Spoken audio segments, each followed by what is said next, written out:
Ladies and gentlemen, my name is Matt, aka Sciar Rathbun. Today we're going to be talking about a game called Evolve. Now Evolve is a 5-player versus game built with 2 teams. One team is going to be played by 4 players, the other team is going to be played by 1 player. Now I'm not going to get too much into the specifics of the game. If you want to figure that out, the website is easily available for you. What I'm going to talk about today is my experiences and what I thought playing through the alpha weekend.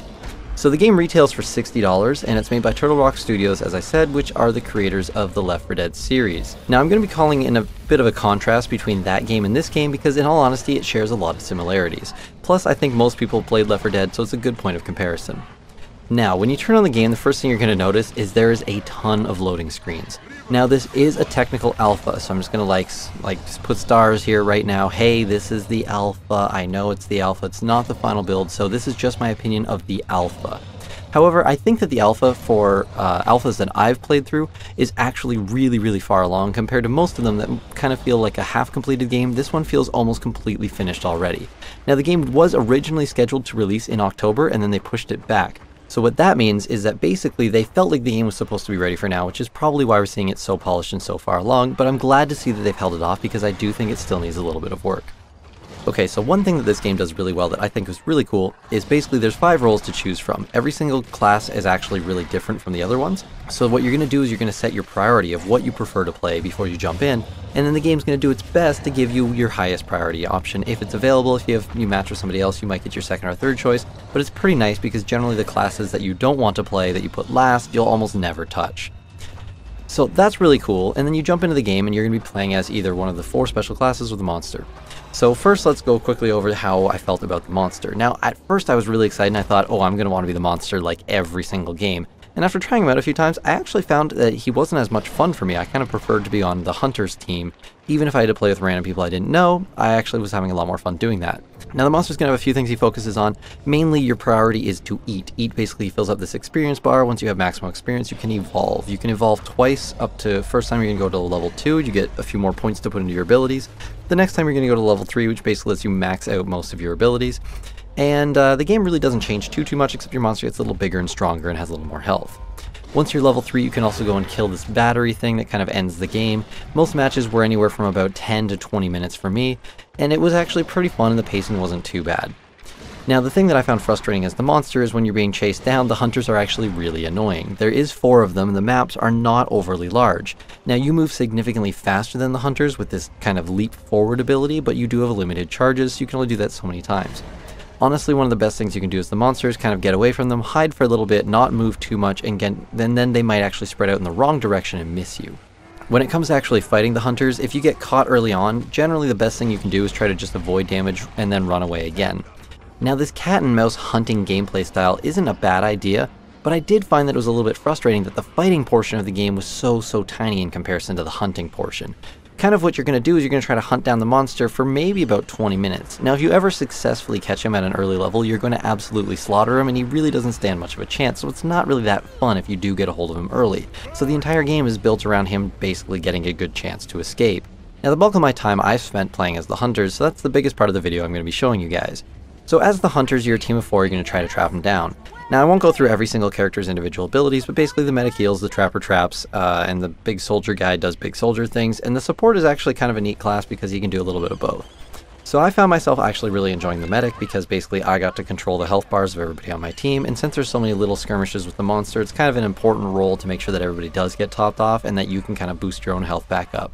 So I really didn't like it when we had a bad medic, so that was usually what I ended up picking myself, although I really didn't mind playing any of the classes. Now one of the first things that I found kind of fun about the game was that you're kind of bouncing around, you have this jetpack ability. The thing I didn't really like though is that the jetpack gets a little bit frustrating because it kind of runs out almost instantly.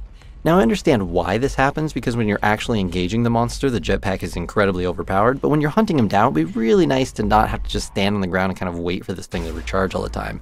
You can climb a wall if you don't have any jetpack power, but it stays at 0, so you're going to kind of just feel like you're always running out of this ability, which is actually the kind of the thing that makes movement fun in the game. Now, reminiscent of Left 4 Dead, if anybody actually ever fought a tank in the game, you're going to realize that this game is basically built around that specific engagement. So in Left 4 Dead, one of the things I really loved about fighting the tank is that if you did it properly, you could down him really quickly, but most of the time it was a really long, drawn-out battle. I actually played Left 4 Dead 1 a little bit competitively, and so the tank fight was an extremely, extremely important part of the game there. The tank really needed those other little zombies to kind of come in and help him out, or else you're going to have a bit of a rough time taking down everybody single-handedly. But once the tank got on one single target, it was pretty easy to keep them incapacitated, so they really relied on their teammates. That's not really the case in this game.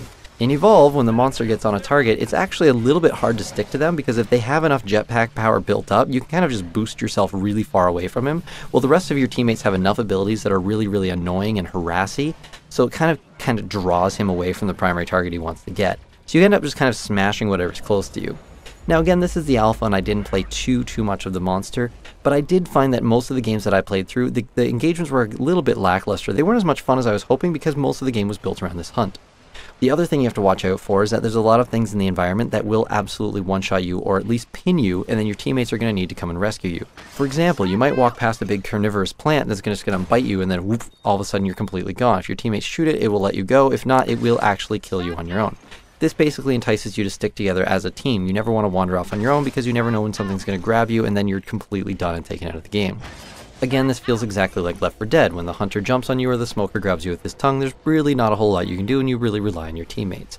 Now, I love the teammate concept behind this game. I think it's fantastic and I think it really draws in a lot of fun. That's actually one of the big reasons I wasn't having as much fun on the monsters, because I actually started to miss having some teammates to rely on and work together with.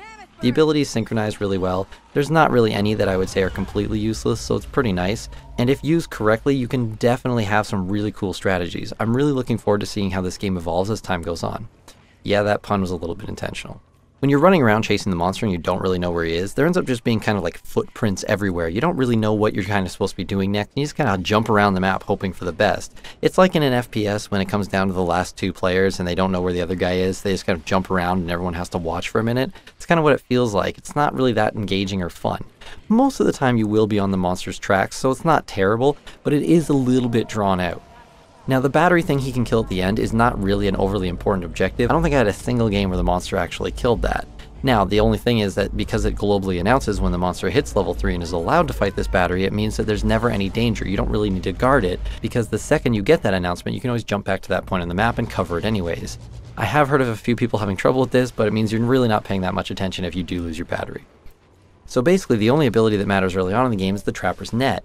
The Trapper has to throw down the net, capture the monster, and then you guys can all fight him and he can't get away. Anything else you do to him won't matter. If you're the medic and you tranquilize him, he doesn't care. Or if you zap him, he doesn't care. You can even airstrike him and he might care a little because it does a ton of damage. But all in all, nothing really phases him except that Trapper's giant net. Once you have that down, it forces him to fight you guys before he can run away, and that's pretty much the only ability that's going to matter until the monster feels like he wants to engage you. So either you get this net down and you basically obliterate him, or you don't, and then you just kind of hop around hoping for the best. What I'm trying to say in this really long drawn out way is that the game is really long and drawn out. One of the things I felt really worked well in Left 4 Dead was how the tank could incapacitate you and then kind of keep you under his control. Evolve doesn't really have that. Your health bar actually goes down really quickly, and he only needs to hit you a couple of times to completely obliterate you, so you really rely on a lot of revives. This means that spreading out is extremely effective and clumping up is extremely ineffective. The one thing about this game though is you don't really have a great form to do a ton of damage to him. There's no risk like you could take in Left 4 Dead 1 where if you were very close with the shotgun you did tons of damage to the tank. In this game your damage output just kind of trickles in over time, so you just kind of have to jump around and run away, and there's not a lot of direct engagement with the monster. Now the fights were okay, but here's the big question for me. In Left 4 Dead, the tank fight was just a small portion of the game. Evolve is completely built around this concept. The entire game is fighting the big monster. So is this a good AAA $60 title for you to pick up? Honestly, I'm gonna have to go with a no. I did like Evolve, don't get me wrong on that. I had a lot of fun. I can absolutely see playing more of it in the future. What I can't understand or grasp at the time, and again, this is the alpha, is what's going to actually hook and draw in the players. You level up as you go through the game, which unlocks some perks and maybe a different weapon or two, but there's really not that many things that you're looking forward to doing, so it's not very exciting to level up.